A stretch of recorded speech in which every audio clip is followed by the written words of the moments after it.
karena puas dengan Nine Velo yang ini, iseng saya pesan lagi. Ini sepeda titanium saya, ini yang saya pakai di Toraja, goes di Toraja. Saya mau ngasih giveaway, ada grup set.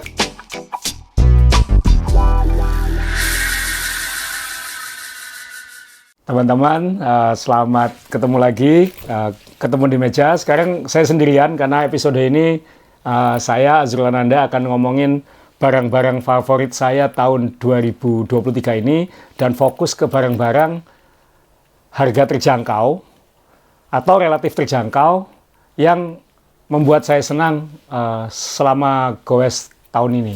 Nanti mungkin di episode berikutnya nanti giliran Om Re ngomongin barang-barang favorit dia tahun ini. Jadi kita pisah karena selera pemakaian dan lain-lainnya bisa beda. Jadi nanti ada beberapa barang yang sudah saya siapkan di meja, kemudian ada nanti yang sudah terpasang di sepeda, mengcover mulai dari lampu sampai tas sepeda sampai wheelset.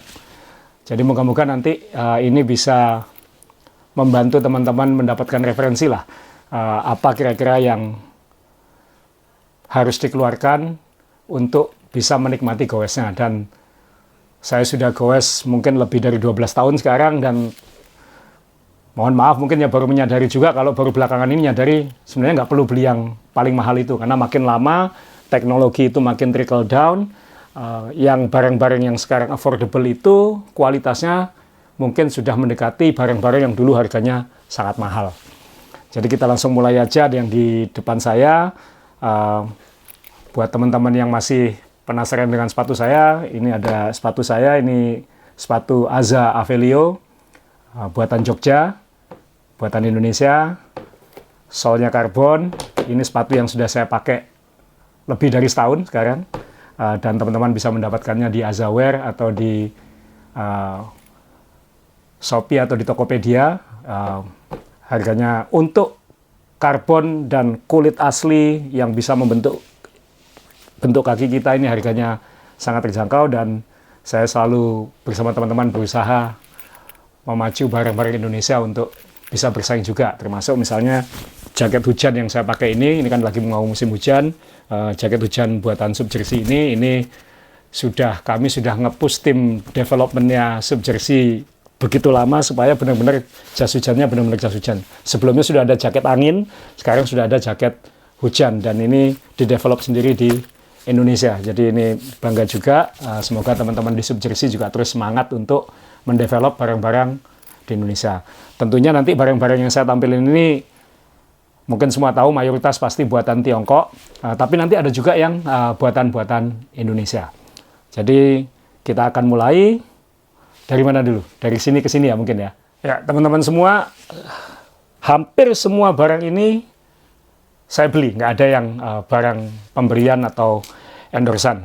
Tapi saya punya catatan satu, memang IGP Sport mengirimi kami beberapa sampel bike komputer GPS untuk dicoba, dan kebetulan saya juga penasaran cari alternatif bike komputer selain yang Garmin yang saya pakai lebih dari 10 tahun.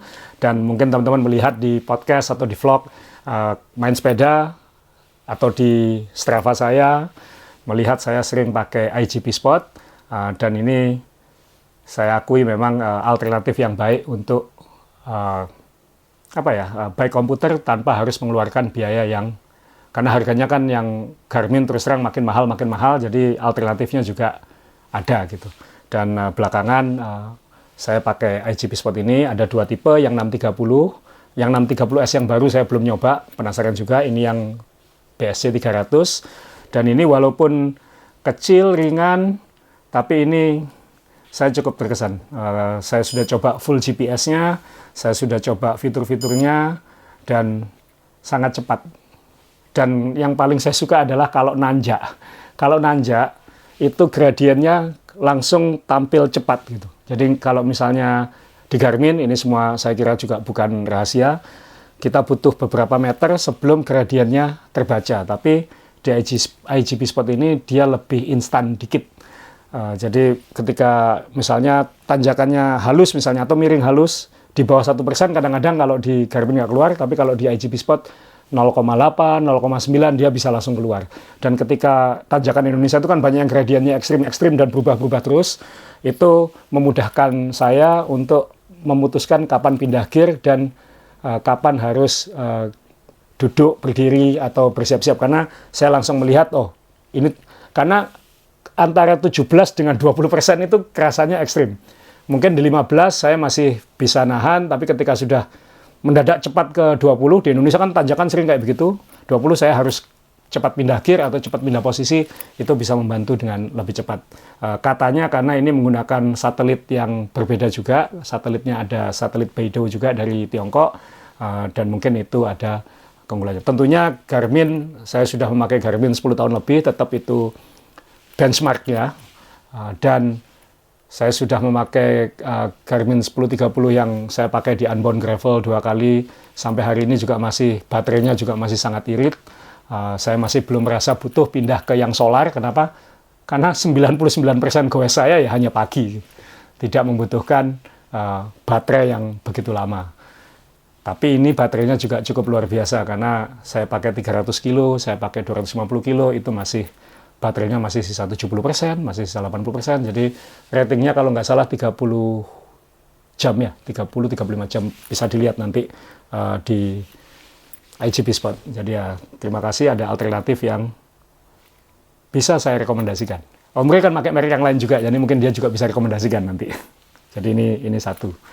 Yang 630 di mana? Mohon maaf, jatuh kena batu tajam, pecah. Jadi sisa saya yang 300 ini. Nah, pusingnya, enaknya lagi kalau harganya lebih terjangkau, jatuh pecah kita nggak sakit hati gitu ya. Saya pernah punya Garmin 1020 ya dulu, yang sebelum 1030 itu dulu pecah dan itu rasanya sakit banget karena harganya mahal. Jadi ya minimal untuk daily training, untuk alternatif mungkin punya tambahan GPS. Itu yang satu.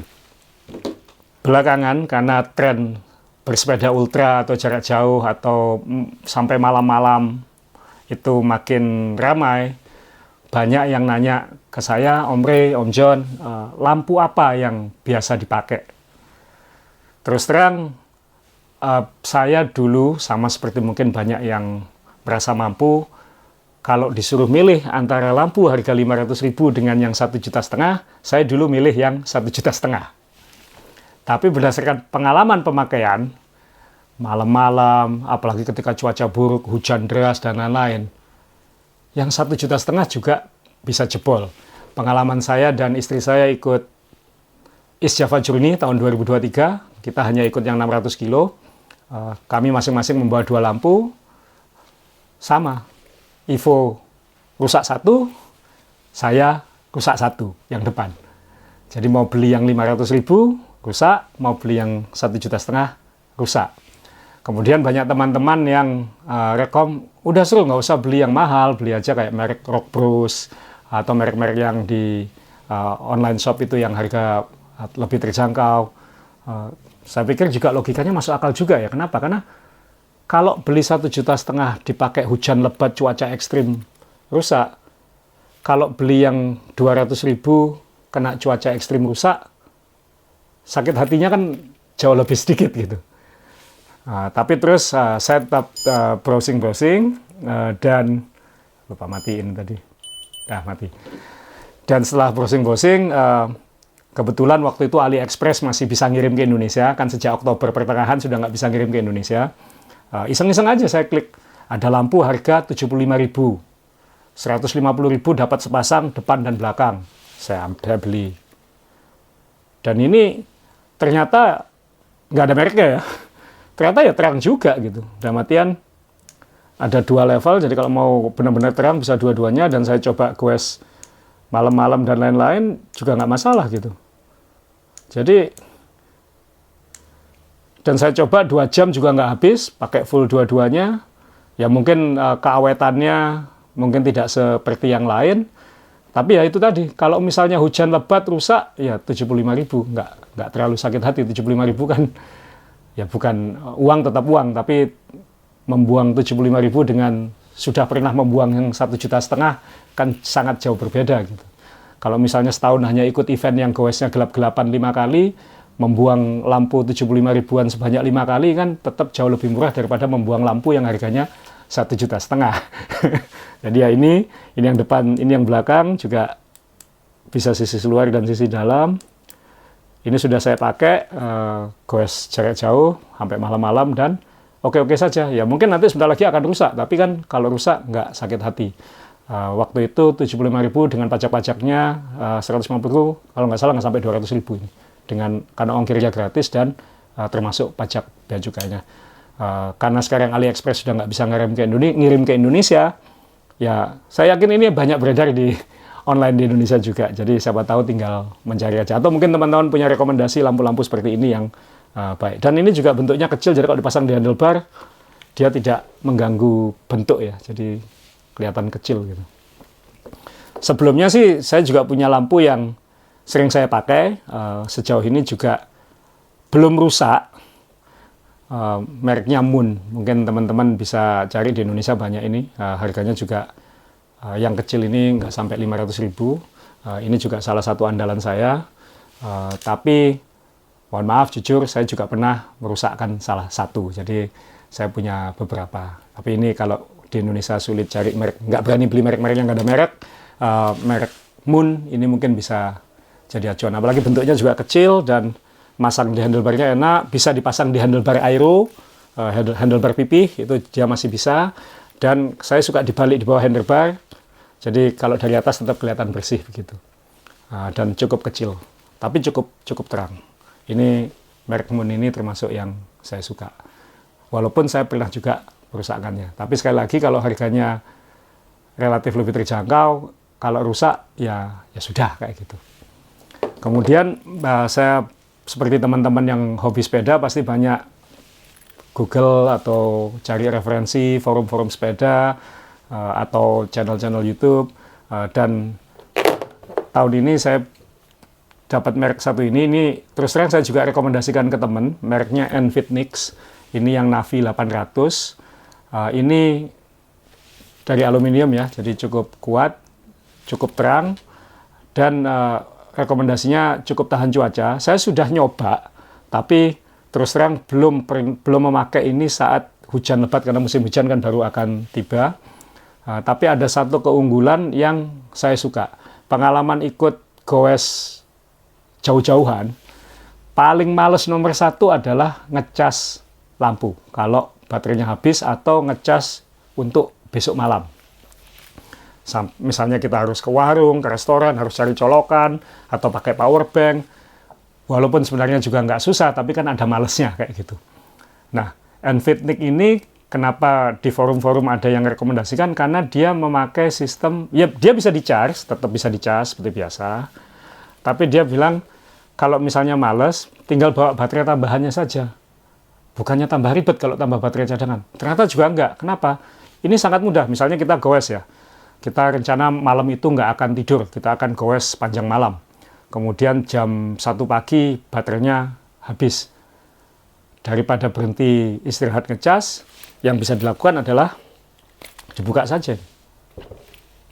Karena ada baterai cas-casannya yang lebih besar dari double A, tapi juga tidak jauh lebih besar. Jadi kalau misalnya goes bawa 2 baterai ini, kan tinggal baterainya habis, berhenti sebentar.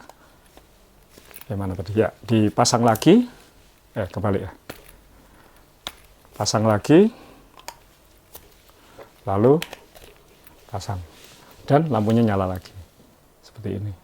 Jadi ini salah satu solusi juga. Dan ini harganya terjangkau. Saya terus terang beli ini di AliExpress waktu itu masih 550.000 dengan pajak-pajaknya jatuhnya kira-kira 800.000. Dan saya lihat di Tokopedia atau di Shopee harganya ya nggak jauh-jauh dari situ juga, dari 700-800 ribuan. Jadi siapa tahu penasaran pengen nyoba, ini bisa direkomendasikan. Saya sudah nyoba lamanya, saya sudah menyadari potensi sederhananya ganti baterai. Saya punya baterai cadangannya.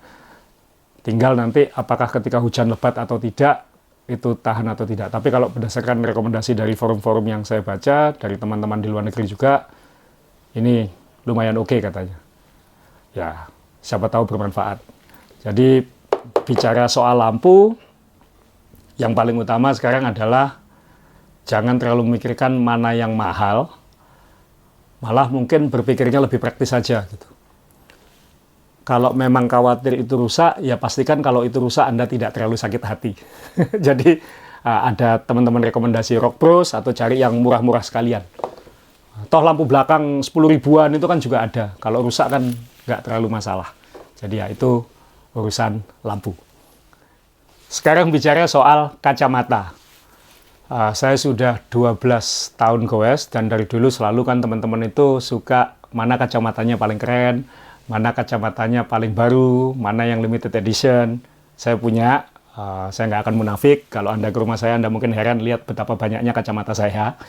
Tapi yang bikin sakit hati adalah banyak merek-merek mahal itu juga sebenarnya tidak awet. Satu, lensanya pecah-pecah, coating lensanya rusak. Itu malah gara-gara itu dulu ada merek yang sangat populer, tapi belakangan nggak ada yang pakai lagi. Kenapa? Semua merasakan lensanya rusak. Padahal harganya jutaan, di atas 3 juta, di atas 2 juta. Atau kalau enggak, frame-nya itu mengelupas. Coating frame-nya, warnanya itu mengelupas. Ya memang semua ada umurnya, apalagi kita tinggal di negara yang lembab dan tropis. Umurnya biasanya lebih pendek daripada di negara-negara yang kering. Jadi ya siap-siap aja, semahal apapun, sebagus apapun itu ada umurnya semua. Tapi beberapa tahun ini kan teman-teman saya juga yang mulai mengabaikan gengsi dan lain-lain itu juga banyak yang beli kacamata KW misalnya. Atau yang harga 50 ribuan, 75 ribuan. Ya awalnya saya penasaran aja gitu. Nah, waktu itu masih bisa pesan di AliExpress, jadi ya saya klik, ada kacamata 75 ribuan, beli ya. Atau kalau misalnya nanti nggak enak, ya sudah 75 ribu. Ternyata enak. Saya coba lagi model yang lain, harganya 90 ribu. Tuh, enak juga. Tapi saya nggak mau beli yang 200 ribuan ya. Pokoknya saya mau beli yang di bawah 100 ribuan. Dan akhirnya apa? Saya beli banyak, saya bagikan ke teman-teman juga. Dan ada rata-rata nggak ada mereknya memang, kayak seperti ini. Dan ini fotokromiknya fungsi. Teman-teman kalau lihat vlog mungkin nggak nyadar kalau kacamata yang saya pakai itu harganya 75 ribuan. Tanpa merek, ya mungkin modelnya niru merek-merek tertentu, tapi yang penting kan fungsinya. Dan fotokromik ya, jadi apalagi kalau goes jarak jauh, sekali lagi temanya banyak goes jarak jauh, itu kacamata yang fotokromik sangat penting. Jadi kalau siang dia gelap, kalau malam dia tetap terang, dan masih melindungi mata kita kalau ada debu, atau ada kotoran, atau ada serangga, itu tetap melindungi mata kita. Apakah kualitasnya seperti kacamata-kacamata harga jutaan? Ya pasti tidak. Tapi sebenarnya ya nggak terlalu jauh-jauh amat juga gitu. Terus ada merek yang waktu itu di AliExpress tulisannya sih nggak tahu, bacanya Seven ya. Tulisannya SCVCN gitu. Mungkin ada yang bilang Seven. Ini malah favorit saya. Kalau Anda lihat vlognya Bromocom, tayangan kita pas goes Bromocom yang penontonnya udah di atas 160 ribu itu, Anda lihat saya waktu bicara di awal, saya pakai kacamata ini, kacamata 75 ribuan. Saya pakai yang fotokromik waktu itu. Yang biasanya datangnya pakai plastik gini ya, nggak pakai casing atau nggak pakai apa-apa. Jadi waktu Bromocom itu yang saya pakai ini. Saya punya yang baru, jadi yang di Bromocom masih ada, tapi ini saya buka yang baru. Ini yang saya pakai waktu Bromocom. Jadi ini fotografi. Dan ini yang saya pakai waktu East Java Journey. Kenapa seperti ini? Jadi saya pikir ada teman yang goes jarak jauh, waktu itu kacamatanya ketinggalan atau jatuh dan harganya mahal, itu kan sakit hati juga. Ini kan saya pikir kalau ada apa-apa nggak pusing, nggak puyeng gitu. Dan ini yang fotokromik, ini frame-nya sama, ini yang kalau memang niat goesnya hanya siang dan waktu itu mataharinya terang, ya saya pakai yang ini. Frame-nya sama. Waktu itu kalau nggak salah 75.000, kemudian pajaknya itu sekitar 15.000, jadi ya sampai rumah 90 ribuan lah, nggak sampai 95.000 waktu itu. Memang sekarang AliExpress sudah nggak kirim ke Indonesia, tapi saya lihat model ini di Tokopedia kalau nggak salah, dan itu harganya 150 sampai 250, barang yang sama. Ada cerita lucu, ada teman saya, Nato namanya, yang kenal mungkin yang sekitar Kediri, itu dia pakai kacamata mirip ini, mereknya mirip, warnanya yang hitam. Terus dia bilang ke saya, Mas ini kacamata enak katanya. Harganya berapa? 250.000. Saya bilang, sama kayak punya aku, ini harganya 75.000. 90.000 sama pajak. Sialan ini sama ya katanya kayak gitu. Jadi apa ya? Jadi ya mungkin karena nggak bisa pesan di AliExpress, kalau Anda harus bayar 150.000 atau 200.000 di Indonesia, ya itu baguslah menambah nilai tambah ekonomi di Indonesia juga kayak gitu. Jadi ya ini pengalaman beli kacamata murah yang mungkin agak bablas sekarang karena istri saya pun juga kalau ngambil yang ini aja, kenapa? Biarin toh, goesnya cuma pagi kan, habis itu kan balik nggak kelihatan, nggak, orang juga nggak tahu gitu. Jadi saya beli banyak warna aja gitu. Jadi iseng mana ya, hijau, biru, atau yang putih. Terus kadang-kadang kalau lagi goes keluar kota atau apa, teman-teman atau ada, saya kasihkan aja ke orang kayak gitu. Ada banyak sih di rumah. Jadi ya kacamata di bawah 100 ribuan ternyata juga tidak mengganggu kenikmatan goes yang saya lakukan. Baik itu nanjak Bromocom maupun ikut event-event ultra. Fotokromiknya juga fungsi. Apakah ini awet atau tidak? Sekali lagi 75.000 nggak awet ya sudah gitu. Daripada punya 3 juta nggak awet, itu kan lebih menyebalkan. Itu soal kacamata. Ini bukan kali pertama saya bahas ban dalam ini. Pernah di beberapa episode lalu saya pernah bahas sama Om Ri waktu itu kalau nggak salah soal ban TPU, ban TPU, ban plastik maksudnya. Karena memang menurut saya itu termasuk game changer untuk dunia goes dalam 2 tahun terakhir inilah, 2-3 tahun terakhir ini. Karena dulu yang namanya ban dalam itu kan dari bahan butil, dari karet, dan itu ya dibilang berat sih tidak, karena kita baru merasa berat sekarang gitu aja. Dari dulu selama 12 tahun ya selalu biasanya bawa ban cadangan seperti ini kalau road bike. Masalahnya ban butil adalah kadang-kadang kan ini lama nggak dipakai. Ini saya selotip supaya bentuknya bagus, saya taruh di saddlebag. Kadang-kadang yang menyebalkan ketika ini dibuka karena dia sudah lama dan dia lengket, ternyata dia sobek juga gitu. Sehingga akhirnya ban dalamnya juga nggak ada gunanya. Akhirnya mau nggak mau panggil taksi online atau minta jemput. Nah, saya nggak tahu, saya nggak yakin ini sudah tahun, saya nggak tahu udah berapa tahun ini saya selotip karena nggak pernah dipakai pada akhirnya.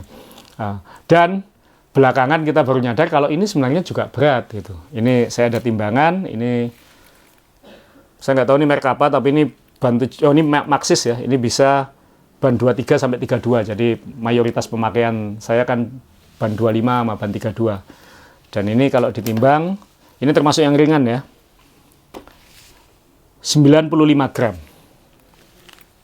Berat kan enggak sebenarnya, ini kan setengah stick, kalau kita normal stick kan biasanya 200 gram, ini 100 gram, tapi belakangan kan ada yang namanya fenomena ban TPU ya, TPU, dan ban TPU ini, semua mungkin tahu, yang orangnya itu pionirnya merek Tubolito, ini merek Tubolito, salah satu yang akhirnya nggak pernah saya pakai, dan ini harganya waktu itu mahal, sekitar 500.000, satu biji, sedangkan ini kan macam-macam, ada yang murah, 50 ribuan mungkin, ada juga yang 100 ribuan. Tapi ini masih 500.000, jadi waktu itu mau pindah ke TPU, mahal buat apa juga gitu. Walaupun TPU itu menawarkan katanya lebih tahan pinch flat, jadi lebih tahan kalau keteken, kemudian juga lebih ringan, pasti, dan yang ketiga rolling resistance-nya lebih rendah, jadi lebih membantu menggelinding. Dan memang ada banyak riset yang menyebut memang ban yang menggelindingnya paling cepat itu dari latex, ban dalam latex, tapi harganya mahal dan dia high maintenance karena lebih gampang kempes. Lebih gampang kempes itu aja, kalau dibiarkan dia akan kempes sendiri gitu. Jadi kalau pembalap dunia profesional nggak masalah kan, kalau ada masalah tinggal ganti atau tiap hari juga diservis mekaniknya kayak gitu. Tapi kalau untuk pemakaian sehari-hari itu kurang praktis. Lalu ban TPU itu rolling resistance-nya di antara ban latex dan ban butil, ban karet. Jadi memberi benefit rolling lebih baik daripada ban karet. Dan ringan kan, ini yang Tubolito ya, yang saya punya. Ini beratnya pas 40 gram. Jadi 95, 40. Berarti kan 2 kali lebih. Nah, tapi kan 500.000. Nah, ini hebatnya barang-barang dari Tiongkok, atau ya memang pada akhirnya semua akan made in China kata orang. karena mereka punya skill ekonominya, punya kemampuan industrinya dan lain-lain.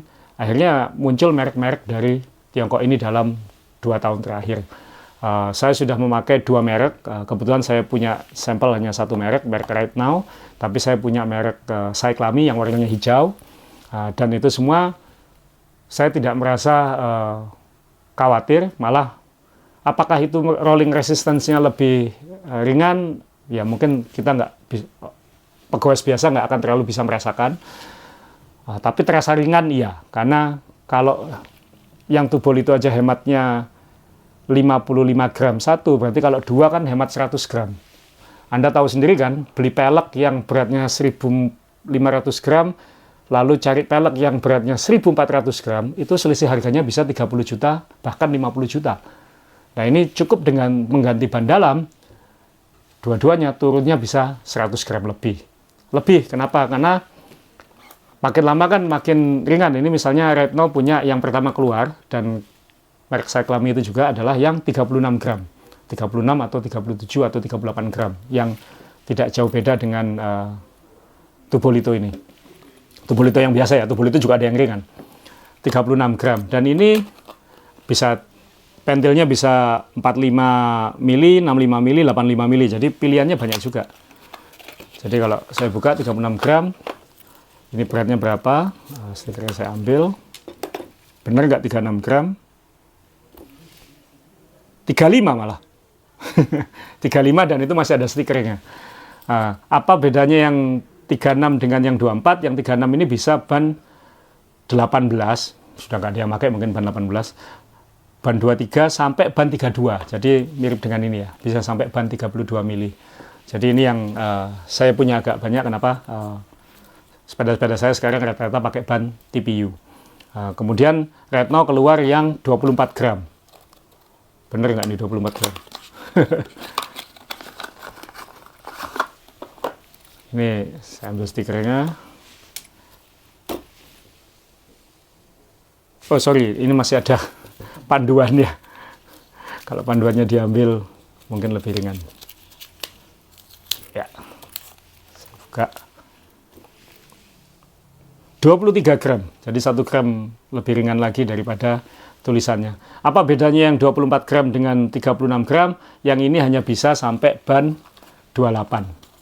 Jadi hanya ban 18 sampai 28. Ini bisa sampai ban 32. Jadi kalau Anda pemakaiannya road di kota-kota ya mungkin yang 24 gram cukup. Dan ini ketebalannya sama. Jadi bisa untuk rim brake maupun disc brake. Nah, ada lagi sebenarnya, saya kebetulan nggak bawa, saya sudah pakai juga. Right Now juga ngeluarin yang 19 gram. Lebih ringan lagi dari ini. Tapi saya agak ngeri makanya. Itu jelas tulisannya ya, disc brake only, tidak bisa dipakai di rim brake. Jadi hanya untuk disc brake. Karena kalau rim brake kan panasnya di rim. Kalau disc brake kan panasnya di rotor, jadi nggak kena. 19 gram, tapi ya saya bilang hanya selisih 5 gram kan nggak terlalu ngaruh. Jadi saya prefer yang 24 atau yang 36 gram. Yang merek Cyclami itu juga sama, sekitar 36 gram, dan dia juga punya versi yang sekitar 24 gram. Kemudian ada merek-merek lain yang warnanya ungu, segala macam. Saya terus terang belum pernah nyoba. Yang saya sudah pernah coba langsung adalah merek Right Now dan merek Cyclami. Dan dua-duanya sejauh ini oke. Apakah saya pernah bocor pakai ban itu? Ya. Tapi situasinya adalah kalau itu pakai ban lain pun pasti bocor juga. Kenapa? Itu snake bite ya. Jadi ketika kita menghantam lubang besar, di Indonesia ini jalannya banyak lubang besar, bam! Snake bite. Jadi ketekan, kegencet, bocor. Jadi lubangnya itu sama dengan kalau kita pakai ban karet maupun ban latex. Jadi lubangnya itu bukan tusukan tapi kayak ada digigit ular gitu, ada di pinggir dan di pinggir. Snake bite namanya. Jadi pengalaman saya bocornya karena itu. Kalau karena tusukan segala macam belum. Dan sejauh ini sih saya pede banget pakai TPU. Dan seandainya bocor pun, harganya sekarang juga udah nggak kayak dulu. Dulu Tubolito harganya 500.000. Ini pertama keluar harganya 160.000. Tapi sekarang kalau Anda cari di online di Indonesia, sudah banyak yang di sekitar 100 ribuan atau 120 ribuan. Jadi harganya sudah nggak jauh dengan ban butil yang ringan. Jadi tipping point-nya sudah terjadi bahwa saya kira ban TPU akan take over lah untuk kesehari-hari. Jadi pilihannya kan ban dalam pakai TPU atau tubeless sekalian. Jadi itu pilihannya. Dan memang itu ringannya ini itu memerdekakan banyak hal. Jadi bawa 2 itu masih lebih kecil daripada 1 ban karet. Jadi saya suka pakai saddlebag ban cadangan yang kecil seperti ini. Jadi kalau dibuka saya enak sekali gitu. Kenapa? Saya bisa bawa multi tool kecil, 1 ban TPU plus cukit ban, sama saya ada foam dikit supaya bentuknya bagus, karena kalau bentuk tasnya jelek itu mengganggu diri sendiri. Ini urusan pribadi aja. Jadi dengan saddlebag yang pakai ban TPU dan cukit dan multi tool kecil itu aja, beratnya adalah dengan tasnya ya, dengan tambahan foam supaya bentuknya tetap kotak, 173 gram. Ini tadi hampir 100 gram. Jadi ini setara dengan 2 ini.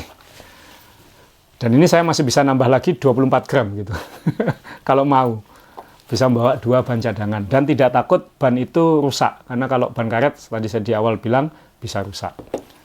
Jadi ini memerdekakan banyak hal. Malah bisa ditaruh di dompet kalau mau. Nah, terus pompanya gimana? Ini kan belum ada pompanya. Nah, ini yang berikutnya. Ban TPU, tadi yang tema sebelumnya, tambahan sedikit adalah baca panduannya ya, baca panduannya, karena cara makainya tidak sama seperti ban karet biasa. Pompa maksimalnya tidak sampai 80, dan itu sudah cukup keras. Di pompa 80 itu kerasnya sama seperti ini di pompa 100 mungkin. Dan sebelum dipasang di ban, tidak boleh dipompa terlalu banyak, hanya sedikit aja. Setengah, di bawah 5 PSI lah. Kenapa? Karena dia plastik ya, jadi kalau dipompa berlebihan, bentuknya itu bisa rusak. Dia bentuknya bagus kalau ditahan oleh ban. Jadi pastikan baca panduannya. Ada orang dipikir ban TPU itu, atau mekanik, ban TPU itu sama dengan ban karet besar. Nggak sama. Pompa maksimalnya tidak sampai 80. Saya pribadi pompa hanya 70. Istri saya karena beratnya tidak sampai 50 kilo, saya pompa hanya 65. Dan itu mirip dengan ini dipompa 80 sampai 100.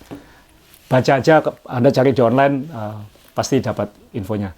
Nah, pompanya gimana? Kalau pergi dulu, sama seperti teman-teman kebanyakan, saya pasti bawa pompa kecil, atau kayak Kohai bawa pompa agak besar dikit, atau yang merek-merek keren itu yang dipasang di frame, pompanya agak panjang. Tapi kan itu kadang-kadang tidak praktis, dan kadang-kadang juga capek sekali, itu bisa 100 pompaan baru nyaman, baru bannya terisi sesuai harapan. Ada pilihan pakai CO2 ya, yang pakai tabung-tabung aluminium itu yang kalau ditekan dia langsung isi. Tapi itu juga repot. Kalau saya traveling pakai pesawat, itu nggak boleh masuk pesawat. Belinya juga nggak murah. Satu tabung kira-kira sekarang minimal 50 sampai 100 ribuan. Dan di Indonesia juga kayaknya juga kurang terlalu populer penyimpanannya. Nah, Om Rey dulu di beberapa episode yang lama, itu Om Rey pernah punya pompa elektrik, merek Australia kalau nggak salah, atau merek Eropa, saya lupa. Dan itu bergetar untuk ngompa. Wah, dia bangga banget waktu itu. Tapi waktu itu saya tetap malas. Kenapa? Satu, masih agak berat, masih agak besar, dan bentuknya kotak dan dari metal ya. Jadi kalau jatuh atau apa itu kita jatuhi itu bisa sakit, di kantong nggak nyaman. Walaupun fungsinya sangat menyenangkan, kayaknya enak yang ngompa kayak gitu ya. Sekali lagi, terima kasih kepada demokratisasi teknologi.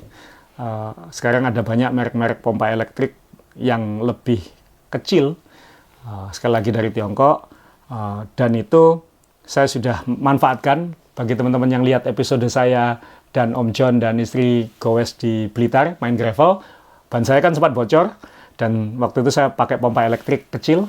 Ada yang di komen yang tanya, Mas, itu pompanya mereknya apa gitu? Ya, ini pompanya mereknya SIG Plus. Ini ada lapisan silikonnya ya supaya nggak panas. Saya lepas saja. Karena kan dia panas. Jadi ya mereknya SIG Plus ini. Saya nggak tahu. Saya belinya di Indonesia kok ini. Saya beli di online di Indonesia. Memang harganya tidak semurah itu juga, tapi yang dipakai Omre itu kan harganya di atas 2 juta. Ini harganya sekitar 900.000. Dan ini saya sudah langsung merasakan manfaatnya waktu main gravel di Blitar. Karena mompanya nyaman sekali. Karena intinya tinggal tekan tombol. Moga-moga udah dicek. Dia mompa.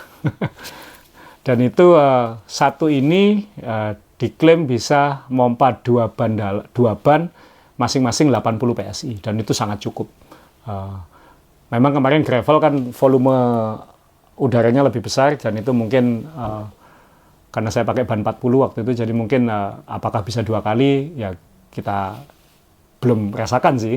Tapi dia klaimnya kalau untuk road bisa mompa 2 ban masing-masing 80 PSI, dan itu lumayan gitu. 80 PSI itu bisa didapat dalam waktu sekitar 1 menitan. Jadi anggap aja 1 PSI per detik lah. Jadi kan cukup cepat itu daripada aduh ampun capeknya. Dan kadang-kadang kalau dilepas bocor kempos lagi, itu paling menyebalkan. Ini enggak, ini enak sekali. Anda bisa lihat di vlog kami di Blitar, dan ringan gitu. Maksudnya jauh lebih kecil daripada punya Omre. Dan ini saya suka, beratnya berapa? 96 gram, sama dengan ban karetnya. Jadi ini beratnya sama. Kalau ditambah dengan silikonnya berapa ini? Saya timbang aja langsung. 17 gram, berarti ya jadi 110 gram, ya 115 gram dengan silikonnya. Kenapa ada silikonnya? Karena ini panas ya, kalau dipegang terus kan panas, jadi dikasih silikon ini supaya tidak panas. Jadi dipegangnya masih enak, dan kalau jatuh juga lebih aman, karena lebih lunak ya. Dan di punggung juga tidak iritasi ya kalau ditaruh di kantong, karena karet kan pasti lebih nyaman kayak karet silikon ini. Jadi ya 113 gram. Jadi ini pompa yang terus terang saya baru punya ini sekitar 2 bulan dan baru kepake sekali. Tapi saya bisa membayangkan nanti kalau misalnya ikut event-event ultra atau apa, ini akan jadi senjata yang luar biasa. Dan yang istimewa lagi adalah ngecasnya cepat. Jadi katanya kalau untuk ngisi ngecas penuh lagi itu nggak sampai 1 jam dengan USB-C ini ya. Jadi dicas, kalau misalnya kita lagi makan siang atau makan malam, lagi istirahat, lagi take a nap, tidur, dicas, dia 1 jam udah penuh lagi, bisa mompa 2 ban lagi. Nah, nanti tinggal perdebatannya kalau goes jarak jauh sama istri adalah siapa yang pakai ini, istri atau saya. Gitu. Itu pompa. Teman-teman, kita sekarang pindah lokasi dulu ke galerinya Subjersey di Surabaya Town Square, sekaligus nunjukin produk-produk Indonesia juga di sini. Kenapa di sini? Supaya dapat wilayah lebih luas, karena barang yang berikutnya adalah yang menempel di sepeda. Nah, sekarang soal tas sepeda. Sekali lagi, temanya hari ini mungkin agak banyak nyinggung soal goes jarak jauh dan lain-lain. Dan belakangan setahun 2 tahun terakhir saya banyak nyoba tas-tas sepeda yang macam-macam modelnya. Dan nyadari juga bahwa mungkin juga nggak perlu beli yang mahal-mahal juga untuk mendapatkan kenikmatan atau fungsi yang diharapkan. Misalnya kalau mbolang, goes jarak jauh, kita ngomong dari tas sadel dulu ya.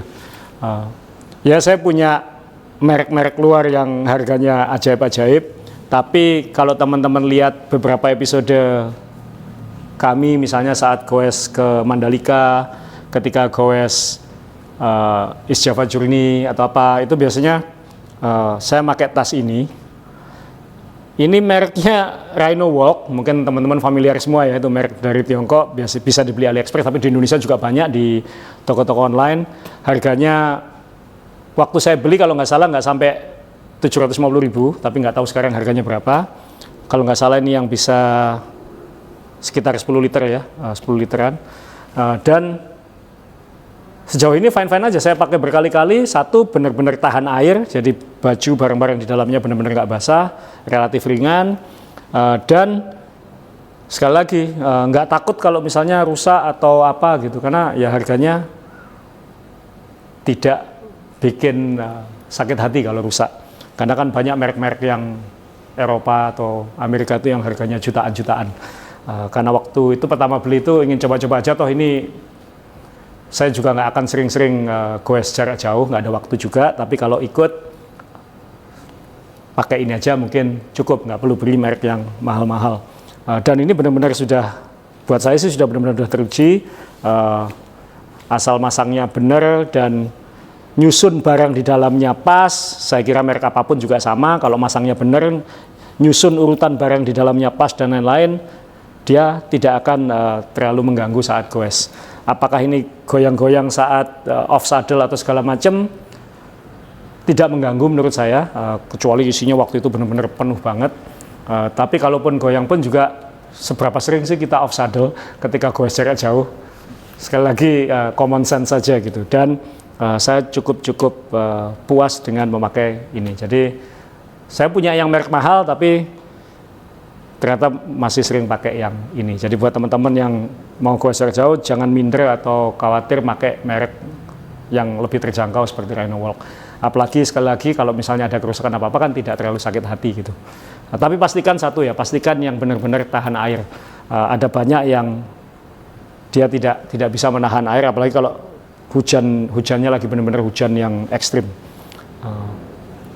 Tipsnya ya satu, pastikan menata di dalamnya itu pas. Dan sebenarnya ada juga Rhino-Walk keluar cangkang ya. Saya tidak sedang pasang, dia dipasang di saddle, ada kayak cangkang seperti bottle cage gitu, yang itu bisa membantu menahan tas ini supaya tidak sway atau goyang saat kita off saddle atau ketika push. Tapi ya nggak terlalu butuh juga sebenarnya. Cuman masalahnya cuma satu kadang-kadang atau bagi kaki saya itu ukurannya 45, jadi sandal saya besar. Jadi kadang-kadang bingung naruhnya di mana, taruh di atas di sini nggak cukup, taruh di samping juga kelihatan aneh. Jadi masalah saya utama cuma naruh sandal itu aja. Ada yang saran pakai sandal hotel, tapi sekali lagi sandal hotel banyak yang kecil-kecil, kaki saya ukurannya 45. Masalah aja cuma satu itu. Kemudian soal tas yang paling umum kita pakai untuk goes, yaitu top to bag. Saya sudah punya banyak tas ini berbagai merek asing yang harga juta dan lain-lain, tapi belakangan saya dapat masukan teman-teman, termasuk juga dari adik saya dan ipar saya, bahwa ini tas-tas yang buatan Bandung itu bagus-bagus juga gitu. Jadi dan ini kebetulan yang terpasang ini yang merek Satset. Ini rekomendasinya Dr. Pradimtyo, Dr. Tio yang barusan menang Urban Gravel di Surabaya kemarin, karena dia pakai ini. Kenapa suka? Karena dia solid di atas saddle ya. Ini kebetulan titanium jadi melingkar, jadi tidak ada dudukannya, tapi dia cukup solid. Bentuknya ramping, tidak kena di lutut. Ada taruh di samping-samping ini bisa untuk naruh gel, misalnya ini kebetulan saya ada strap, misalnya saya taruh di samping begini. Jadi kalau misalnya ada apa-apa ya tinggal taruh sini, atau sampahnya saya taruh di sebelahnya. Jadi kalau habis dipakai langsung jangan dibuang sembarangan, langsung taruh di sini dulu. Itu juga bisa. Jadi ya ini cukup praktis bentuknya, dan tali-talinya juga tipis ya, jadi tidak bulky dan mengganggu. Kadang-kadang kalau velcro-nya berlebihan itu kalau kena di bib, kalau gesek-gesek di bib itu bibnya bisa rusak kan, kena velcro. Jadi ini satu, cuman kata Dokter Tio kalau hujan Mas kadang-kadang agak licin dia. Jadi ya memang lemahnya adalah tidak full waterproof. Jadi untuk cuaca musim panas atau kering atau apa nggak masalah, bentuknya ramping nyaman. Tapi kalau musim hujan ya memang kelemahannya masih di situ ya, paling barangnya diplastiki aja di dalam. Ada merek Indonesia lain yang juga saya beli, juga rekomendasi dari teman-teman juga. Ini Urban Case ya, tulisannya UC sih, Urban Case, URBN Case kalau nggak salah tulisannya. Ini juga, maaf, ini yang top. Ini saya sukanya adalah, ini istri saya yang butuh karena tinggal pakai magnetik dia. Pakai magnetik, sama seperti merek-merek asing yang mahal gitu. Jadi ya cukup oke. Bukanya gampang, bisa naruh handphone yang gede-gede, bendera Indonesia. Dan dalamnya ada lining yang tahan air. Tapi sekali lagi kalau untuk ekstrim hujan, saya kira ini juga masih kurang. Tapi ya apapun, 2 jempol untuk merek-merek Indonesia ini, Urban Case dan Satset, karena secara desain sudah dapat, tinggal kita bagaimana mendevelop material-material. Ya itu kalahnya di Indonesia, kadang-kadang kita punya desain yang bagus tapi materialnya kalah karena adanya hanya di luar negeri. Tapi ya moga-moga nanti kedepannya makin ada inovasi-inovasi lah, karena kan ini secara desain, secara fungsi jelas kalau yang bikin ini goes gitu, jadi tahu caranya membuat desain yang bagus. Jadi ada Satset dan Urban Case. Ada satu lagi di sini, ini kayak frame back ya, ini dipasang begini seharusnya. Dipasang di tengah begini, kalau mungkin untuk jarak-jarak jauh, jadi ya saya juga lumayan suka. Ini juga magnetik, bukanya cukup gampang ya, magnetik, dan ini seperti ini, jadi untuk naruh barang-barang lebih banyak lagi kalau misalnya top-top tidak cukup. Dan ada model-model tas lain, mereka juga ada tas saddlebag, tapi kalau yang tas untuk bawa baju di belakang ini, rekomendasi saya biasanya yang benar-benar tahan air aja lah. Ini sangat tahan air, ini merek Rhino Walk ya, Rhino badak berjalan. Itu tas, jadi tas Indonesia. Oke, barang yang terakhir ini adalah yang sejak ada pemaksaan pemakaian disc brake di road bike, demokratisasi terbesar adalah pada harga wheelset. Dulu harga wheelset itu ajaib gitu. Saya punya merek Zip yang harganya 60 juta. Saya punya ada merek lightweight yang sekarang harganya bisa di atas 100 juta. Tapi dengan teknologi disc brake ada demokratisasi di dunia wheelset. Kenapa? Bebannya tidak lagi di rimnya, beban pengereman tidak lagi di rimnya, tapi bebannya dipindahkan ke rotor disc brake, sehingga merek-merek wheelset bisa membuat wheelset yang lebih ringan, yang bisa memindahkan fokusnya kepada ringan, stiff, tanpa pusing bagaimana caranya mengatasi panas rim brake. Dan itu membuat harga bisa turun banyak, karena tidak lagi perlu investasi yang sangat mahal khususnya untuk ngurusi panasnya rim itu tadi. Sehingga banyak merek-merek dalam beberapa tahun terakhir, merek-merek dari Tiongkok yang makin mengejar gitu. Mungkin yang salah satu yang pionirnya adalah merek Hyper ya, Lun Hyper itu, dan itu sangat banyak yang pakai di Indonesia. Saya sangat lihat banyak yang menikmati, tapi kebetulan saya pribadi punya pengalaman kurang oke pakai Hyper, karena waktu Om John Bumiharjo dan saya pesan 2 set waktu itu, dua-duanya sama-sama nggak balance. Waktu kita komunikasi dengan produsennya, kita malah disuruh menerapkan balancing sendiri, jadi harus beli pemberat stick golf itu, jadi di balancing sendiri, ditempeli, jadi akhirnya bobotnya malah bertambah, karena balance-nya itu sampai selisihnya sampai 22 gram per ban, jadi ketika dinaik itu kerasa kayak oleng gitu, padahal karena dia tidak balance. Jadi itu pengalaman kurang oke kita dengan Hyper. Tapi ada di forum-forum juga dibahas bahwa Hyper atau merek seperti Elite dan lain itu adalah generasi-generasi merek Tiongkok awal yang mendobrak dominasi merek-merek barat yang ngetop-ngetop. Di mana ada pendobrak, biasanya ada merek-merek yang mengikuti.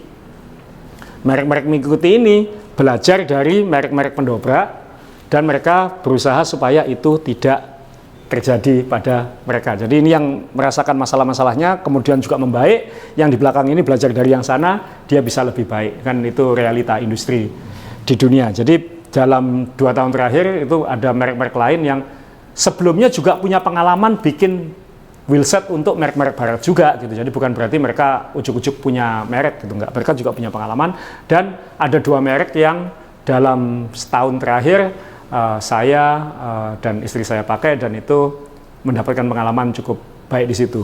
Jadi merek pertama yang ingin saya tunjukin adalah merek tulisannya 9 Velo, 9 Velo. Jadi ini yang dipakai, ini Wednesday Haji 5 Evo yang dia pakai podium di East Java Trilogy, dan ini tipenya yang carbon spoke ya, apa itu CD atau apa gitu, yang 35 mili. Ini carbon spoke, mereknya 9 Velo, bisa dilihat di bawah sini, 9 Velo. Anda bisa ke websitenya langsung sebenarnya. Ini saya beli sendiri ya, ini bukan barang endorsan, saya beli sendiri. Ini beratnya saya timbang juga, wheelsetnya 1.300 gram sepasang. Yang waktu itu awalnya saya yang pakai duluan, karena penasaran, iseng, eksperimen. Kemudian iseng, istri saya waktu itu pakai NV 3.4 ya, NV 3.4 yang SES. Kemudian iseng saya pasang ke sepedanya istri saya. Dia kan nggak bisa ngerasain kadang-kadang. Kalau barangnya diganti kadang-kadang dia nggak tahu gitu. Begitu dia pakai kok lebih enteng, lebih enak gitu. Ya ini aku ganti merek ini gitu. Terus ketika dia, saya mau dipasangi lagi pelek yang lama, enggak pakai ini aja. Jadi Evo sudah memakai ini naik podium di Ijen dan di Dolo. Dia nggak mau lagi pakai yang NV, walaupun NV yang baru juga ada yang ringan lagi. Nanti mungkin kalau dia tahu mungkin minta yang itu juga. Cuman Evo kalau nanjak-nanjak pakai 9 Velo ini 1.300 gram dan dia carbon spoke. Dan harganya pun masih di kisaran belasan juta rupiah. Termasuk pajaknya. Termasuk pajak dan ongkirnya itu masih hitungan belasan juta rupiah. Jadi well under 20 juta. Antara 15 dan 20 tergantung kurs dan macam-macamnya. Tapi untuk berat 1.300 gram istimewa karena ini lebih ringan daripada NV34 yang edisi yang lama itu.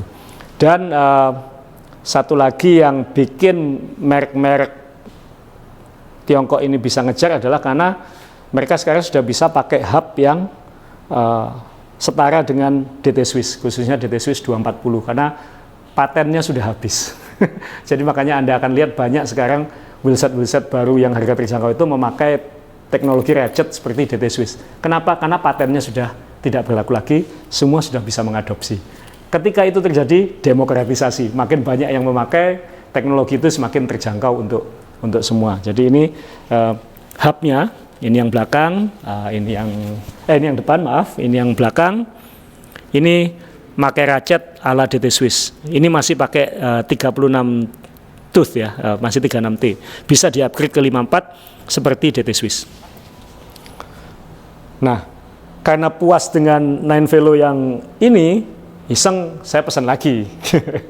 Jadi ini sepeda titanium saya, ini yang saya pakai di Toraja, goes di Toraja, dan ini wheelset yang saya pakai waktu di Toraja juga. Ya ini 9 Velo juga, 9 Velo ya tulisannya, ada di sini bisa dilihat 9 Velo. Ini 9 Velo yang CC45, CC ceramik, nah, CC ceramik, nah, jadi yang ceramik bearing. Tapi ininya lebih lebar 45 mili dan dia lebih untuk all road sebenarnya. Jadi tidak ada lubang-lubang spoke-nya di sini. Jadi nggak perlu pakai rim tape kalau mau dipasang tubeless. Dan ini yang terbaru dari mereka. Tidak seringan yang dipakai Evo. Ini beratnya kami timbang sendiri 1.420 gram sepasang. Dan itu loncer banget. Seramiknya terasa banget smoothnya. Jadi ini sangat puas, walaupun profilnya agak tinggi, beratnya tidak ekstrim ringan, tapi ini yang saya pakai kemarin goes selama di Toraja termasuk nanjak-nanjak itu. Dan mungkin nanti ini yang saya pakai ketika nanti Journey to Trenggalek yang 250 kilo pada 2 Desember. Jadi ini merek 9 Velo ini cukup memuaskan. Dia ada lagi yang tidak sampai 1.300 gram, harganya di bawah yang ini. Jadi kalau termasuk pajaknya kalau nggak salah nggak sampai 15 juta. Sekali lagi sudah demokratisasi wheelset sekarang ini. Jadi tidak perlu lagi, saya punya banyak teman di Jakarta yang keluarganya mungkin value-nya T semua, tapi sudah enggan pakai merek-merek yang ekstrim itu. Jadi mereka pakai merek-merek yang demokratisasi ini, dan pengalaman cukup baik. Jadi kebetulan saya termasuk tipe yang suka eksperimen, saya suka nyobain barang, jadi saya beli lagi. Nah, ada satu merek lagi yang harganya memang di atas 9 Velo, tapi menawarkan berat tidak sampai 1.200 gram, yaitu yang saya pakai di AJ5 saya. Jadi ini saya angkat ya, tulisannya Craft. Craft Racing Wheels, CRW, Craft Racing Wheels. Dan ini merek Tiongkok juga, mereka nyebutnya generasi ketiga, sama menggunakan hub sistem ratchet seperti DT Swiss. Ini yang depan, tapi yang belakang bisa diganti. Ini kebetulan sudah saya ganti ke 54 kalau nggak salah. Jadi hubnya sama dengan Nine-Velo itu, tapi ini sudah ceramic bearing. Dan ini beratnya tidak sampai 1.200 gram. Tepatnya kami timbang 1.180 gram. 1.180 gram, sangat ringan. Dulu kalau mau beli pelek beratnya 1.180 gram, itu 50 juta rupiah nggak cukup. Dan ini sama menggunakan carbon spoke, dan dia menggunakan sistem sehingga jumlah spoke-nya tidak harus 24-24. Jadi yang depan kalau nggak salah hanya 21 ini, jadi tapi cukup stiff dan yang pasti sangat ringan. Apalagi dipadu pakai ban dalam TPU ya, ban dalam TPU dan ban luar yang ringan seperti Goodyear Super Sport ini. Jadi kombinasi yang ringan, makanya sepeda saya ini nggak sampai 7,2 kilo, pakai SRAM Force. Dan ini wheelset ini yang saya pakai di event-event nanjak biasanya, dan cukup pede saya hajar di medan-medan yang hancur-hancur. Memang harganya tidak seterjangkau yang Nine-Velo. Versi yang ini, versi yang saya pakai ini dengan pajaknya ya memang jatuhnya di atas 25 juta, tapi kalau dibandingkan dengan merek-merek yang barat mungkin hanya sepertiganya harga itu. Ini yang termasuk yang saya sukai belakangan. Nah, terus terang saya juga suka eksperimen, jadi saya sudah mencoba beli beberapa merek-merek lain yang katanya menarik, ya saya coba, nanti kalau misalnya saya suka ya saya kabari. Ini saya pakai kami pakai sudah lama tapi belum pernah kami bahas. Teman-teman yang ngelihat mungkin ada sempat waktu kita bicara soal grup set SRAM, ada yang komen waktu itu nangkep itu wheelsetnya ini ya kayak gitu. Jadi ya teman-teman jeli juga ternyata melihat barang-barang saya. Biasanya kalau di Strava juga suka ngelihat ngomentari barang-barang foto-foto sepeda saya. Tapi itu pengalaman saya pakai. Ya sekali lagi ini sudah bukan era pandemi. Dunia bersepeda ini sudah mulai tersaring. Siapa yang lanjut serius bersepeda dan siapa yang hanya coba-coba saat pandemi, dan yang makin suka bersepeda ini makin serius, makin berani ikut event-event, makin berani goes jarak jauh, dan tentunya saya yakin makin berani bereksperimen dengan barang-barang yang akan dipakai, dan mungkin juga tidak lagi terlalu peduli dengan merek-merek yang mereka gunakan. Yang penting fungsinya dan itu tidak mengganggu kenikmatan dalam bersepeda. Jadi ya dalam episode ini kita ada beberapa barang yang tadi sudah saya sampaikan. Saya yakin teman-teman punya banyak usulan-usulan, rekomendasi, dan lain-lain. Tolong tulis di komen di bawah. Tulis di komen di bawah, tolong Anda rekomendasi barang apa yang Anda suka, alasannya kenapa. Jadi kita di episode ini di kolom komentar bisa saling sharing tentang rekomendasi produk-produk yang bermanfaat menurut Anda. Apapun mereknya, apapun itu, silakan tulis di bawah. Iseng ya, mungkin saya mau ngasih giveaway ini. Kalau misalnya ada yang rekomendasinya unik, menarik, dan saya kira banyak bermanfaat atau itu baik, saya mau ngasih giveaway. Ada barang terjangkau juga loh ini ya, grup set Sensah Empire. Nanti kami kasih. Memang itu bukan grup set yang mewah, tapi kan tema hari ini kan agak-agak demokratisasi barang sepeda. Jadi nanti ada giveaway grup set Sensah Empire. Dan nanti di episode berikutnya kita tunggu rekomendasinya Om Rey apa aja untuk tahun 2023 ini.